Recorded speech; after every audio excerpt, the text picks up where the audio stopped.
Hey everybody, this is Kennedy Hawk. We are back with some more episodes of Stealth Strike, this time going through the Mad Titans Shadow campaign. Each week, I'm going to play one of my Deck of the Week decks against a different scenario from the Mad Titans the Mad Titans Shadow campaign scenarios. So, that being said, this is your hazardous spoilers warning. I'm going to try to breeze through the storyline because I don't want to spoil everything for everyone, but there are going to be encounter card spoilers in this video. So if you don't want to see encounter card spoilers, now is the time to tune out. Wait until Mad Titans Shadow comes out in your area, or you import one and play it that way. Either way, get this campaign box, enjoy these scenarios and these new heroes because they are amazing. Without further ado, we're going to get to the recorded video for my first playthrough of the first scenario of Mad Titans Shadow. Hey everyone, this is Kennedy Hawk from the Marvel Champions Monthly fan podcast team. I've imported a copy of the Mad Titans Shadow, and I'm going to start recording my Stealth Strike episodes now. There's a big spoiler warning at the beginning of this video. If you don't want to be spoiled on something from Mad Titans Shadows, don't watch these next 5 YouTube videos. I'm going to hold them off from going onto the audio feed until after it has its US release. I wanted to still support my local game shop and not just import this from another country and just, ignore my local constituents. So I am going to still buy a box locally, and there'll be a giveaway for that on this channel when Mad Titans Shadow launches in the US. But until then, I'm going to enjoy this awesome copy that I got from the bearded card trader who was able to import it all the way to the US for me. I really appreciate it. Thank you so much for allowing me to do that. And without further ado, we're going to begin our first scenario of the Mad Titans Shadow. What we're going to do in the Stealth Strike series for this campaign box is, I know in the rulebook it says I'm supposed to play with like one hero and play them over and over again, but I like playing with all my cards. So between each scenario, I'm going to swap heroes up and just assume that that hero had performed like the other hero did. And what I'm going to do is I'm going to play one mission from this 5 scenario campaign with each of the core set heroes using Deck of the Week decks. So when I'm recording this video, I had taken a little bit of a break from Deck of the Week, so I was waiting for this box to arrive. But the only core set hero I had a deck for was She-Hulk. So I've got the other 4 decks lined up. I'm testing them and getting them ready for future missions, but we're going to take our She-Hulk Justice deck into this first scenario of the Mad Titans Shadow. So I'm going to shuffle up the decks. We'll read the setup, talk about some of the cards. I'll probably try to put them right in front of the camera so everybody can read and enjoy them. I'm trying a little bit of a different camera setup here to get a clearer view. Unfortunately, it doesn't let me zoom in on the cards and have a little card cam in a second window, so I'll get that figured out again shortly. But until then, I'll just hold some cards right in front of the camera for y'all, and hopefully you'll be able to read them well enough. Alright, so the villain deck has been sufficiently shuffled. We're going to be taking the sensational She-Hulk, where's my camera? Right there, up against Ebony Maw, but first, let's do some rulebook reading. So, all sorts of things come in this rulebook. Some things are happening. Thanos is mad. He wants to get all the stones. We find out that one's in Nowhere, because apparently Galaxy's Most Wanted didn't even lead to the stone leaving Nowhere, or maybe we gave it back. I can't remember. Maybe I beat that campaign once. But either way, Cosmo's got it. Nowhere's under attack. We've got to save. We've got to stop it. We've got to stop it. So, Scenario 1, Ebony Maw. The Mad Titan Thanos is on a quest to collect all 6 Infinity Stones and join them together in the Infinity Gauntlet. If he succeeds, Thanos will have the power to control the universe or destroy it. His fanatical followers, the Black Order, have pledged their lives to the Titan's cause, and they will scour the universe for the only 2 stones the Master still needs to complete the Gauntlet, the Power and Reality Stones. One of these followers, Ebony Maw, has discovered the Power Stone is being kept in a secure vault on Nowhere. Now the Black Order sorcerer is leading an army of Thanos in a direct assault on the space station. Cosmo and the rest of the Nowhere Corps are doing what they can to defend the station, but they won't last long against the Maw without your help. We're going to be playing in standard mode, so we have Ebony Maw 1 and 2.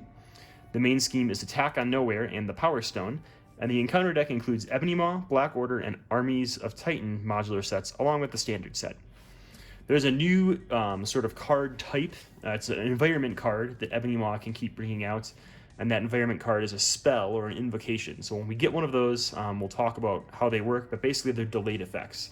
And we'll read the first one and put it up on the camera so everybody can read it. Additional campaign setup. You got to record your hero in the hero log. I already said I'm going to ignore that. We shuffle Secure the Landing Pad side scheme, or we put Secure the Landing Pad into play, and we shuffle Security Breach side scheme into the encounter deck, which I've already done. So I'm going to shuffle my She-Hulk deck, and then we'll look at these cards that are up there on the board so everybody can know exactly what they do. But that's all the setup we need from this rulebook. Get this thing out of here. All right, so we've got She-Hulk over here. I'm going to count damage up on She-Hulk using tokens, but I'm going to count damage down on Ebony Maw just to be extra annoying. So he starts with 14 health. Let's get that health out there for everybody. There you go, there you go. 14 health, pretty low. She-Hulk should be able to burst through that pretty quick, but who knows what his second stage says. I have not played against these villains yet, and I avoided looking at any of the spoilers that didn't come out from content creators or from FFG themselves, so I know the whole box is out there. But as I'm playing through these in solo, know that you're playing through them with me for the first time. So I've got my threat put out there just because I did my setup, but I haven't actually played against Ebony Maw yet. So here's my She-Hulk deck. Let's look at some of these cards. Attack on Nowhere. Ebony Maw leads an assault on Nowhere in order to capture the Power Stone stored within. Here you go, everybody. 2 modular sets, basically everything we already knew. We'll flip it over. When revealed, each player discards cards from the top of the encounter deck until a spell environment is discarded and puts it into play in their play area. Shuffle the encounter deck discard pile back into the encounter deck. So let's start looking for spells. Assault, Outrider, Agent of Thanos, Channeling Trance. Not a spell, not a spell, not a spell, not a spell. Are there spells? Here's a spell. Fireball. Oh my goodness, this is the one I saw a preview for. So Fireball is an environment. It has Surge. Enters play with 4 invocation counters on it. After the last invocation counter is removed from Fireball, discard it and deal 4 damage to your identity. So that sounds like a great thing. It's kind of like a timer, so we've got to get rid of as many invocations as we can before the villain phase, or before it pops us in the face. Maybe we want it, and it'll set up like an awesome Game of Slam. So Ebony Maw himself has 2 scheme and 1 attack on his phase 1 side, and a forced interrupt. When Ebony Maw activates against you, remove an invocation counter from each spell card in your play area. So every time he activates, he's going to start removing counters from there. So we've got She-Hulk. She's in Jennifer Walters form. I'm going to give my deck one more good shuffle, and we'll get underway.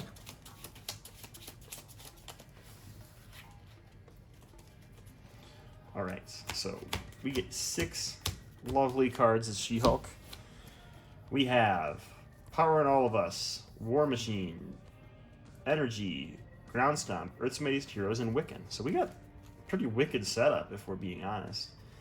I don't need Ground Stomp and Wiccan yet, so I'm going to discard those and draw 2 more, hopefully better cards. We've got an Avengers Tower and another Earth's Mightiest Heroes. Now that is just magic. So let's do some things here. Let's use a Power in All of Us to play Avengers Tower. Then we'll use Energy, Earth's Mightiest Heroes, and Avengers Tower to play a War Machine. He's going to come into play with Tough, and he can soak attacks for us, although Ebony Maw's only got 1 damage, so we might just use him as thwarting because it seems good. We will flip with She-Hulk and deal 2 damage to the Ebony Maw. We'll swing for 3, so this is going to go down to a 7, but we're going to Earth's Mightiest Heroes to swing for another 3, so it's going to go down to a 4. So we took him down to 6 damage in turn 1, and we've got a minion with Toughness and an Avengers Tower in play for whenever Hellcat shows up. I'm feeling pretty dang good about what has happened so far. So, drawing our 4 cards. We'll take a look at those and see what we got here. We have 1-2 Punch, Tenacity. What kind of a deck is this? Tenacity and Spider-Man. Wow, this hand is balls. But we'll see how it goes. So, he gets 1 threat placed on his main scheme. Dun-dun-dun. He is going to attack us with 1 attack, and we're just going to face tank the first hit. So the first hit is with a Blood to Spare. There's a 1 boost icon card. We'll read the text when we need to read the text. So we're getting hit for 2. Not a big deal for She-Hulk. She doesn't really care. Oh, and he activated, so we remove counter from the invocation.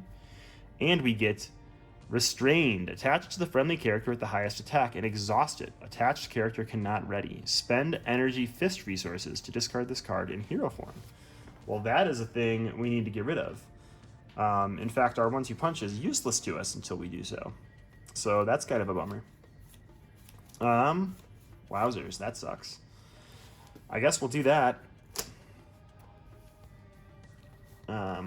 We've got garbage left in our hand. We're going to flip down, and we'll use War Machine to remove threat from the main scheme for now, removing his Tough counter.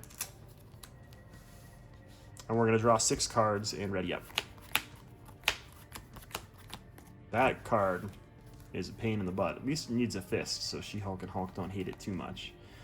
So we've got a lot of ramp in our hand, but nothing magical. Let's let the villain take their turn. Ebony Maw is going to scheme for 2 plus something, and he'll remove a counter from each invocation. It's 2 plus 3. Wow. That... Oh, wait, we can object. We can object, so it's only going to be 4. She-Hulk, saving the day, doing her lawyer stuff. That was terrifying. And then we get an encounter card. Surge. Enters play with 2 invocation counters. When it runs out of counters, discard a random card from your hand and you're confused. That sounds bad, and it surges. Into an assault, which surges into a guard minion. And we, when defeated, give the villain a tough status card. So he is going to get tough, and we're having a tough time. That's what's happening. Wowzers. This is not great. Everything's bad in our hand currently. I mean, it's not bad, but... so we have Legal Practice, which is kind of a bad card. But we could Legal Practice into a Clear the Area, which isn't too bad of a thing to do. So I think that's what we're going to do. We're going to Legal Practice, discard 1, 2, 3. We'll then flip and deal 2 to this guy. This Chumpo. We'll pay Clear the Area. So we removed 3. We're going to remove the last 2. That removes the last threat from a scheme draw card. We draw Speed for next turn, maybe, if we hold on to him. I don't know. I mean, he's a lot of thwarting. Maybe I should. We'll have War Machine get rid of this guard minion, and She-Hulk will hit Tough off of Ebony Maw. So we've basically done nothing but flipped and got worse cards in our hand. But we brought the threat from 5 to 0. I feel pretty good about that. And we're drawing 4 cards, including Speed. We're going to keep him. Oh, and we drew a Split Personality, so it's really not going to matter. All right. One threat going on the main scheme. He's going to attack us for 1 plus something, and we're going to remove 1 counter from each of these. I'm terrified of that. We're just face tanking it again, so it's 3 more. We're up to 5 damage on She-Hulk. And we get an encounter card, which is a Surge. Put 3 counters on it. After the last invocation counter is removed, take 2 damage, and deal 2 damage to each character you control. Oh, well, we're going to have to start using War Machine before that goes off. Oh my goodness. That's the villain turn. Let's do it. Let's Split Personality for 3. We're doing this because it's definitely going to get us more income. We're not going to heal. I don't care about getting back to 10 health. Well, maybe I do, but we'll see what cards are in our hand first. We've got a Gamma Slam in our hand. So maybe healing isn't the end of the world, because we're probably not going to get to do that twice. But for now, we're going to flip back over. Punchy punchy for 2. And decide what we can do for 4 damage. There's a couple things we can do. So first, we're going to use Genius to play Quake. Quake and War Machine can punch this guy. Punch him into the next phase, where he has 18 health. Huzzah, huzzah. More damage to deal. When revealed, each player is going to search for another one of those stupid spells. Oh my goodness, this guy's as annoying as Doctor Strange. Not really, it hasn't been too bad yet, but I'm about to have 4 spells on the board at the same time, and I'm not sure how that makes me feel, other than not great. Surge, but we don't do the Surge, because it's being put into play and not revealed. After the last invocation card is removed, exhaust each upgrade you control and you are stunned. So we got a lot of things happening next turn and in 2 turns that I'm not super pleased with, but also aren't the end of the world yet.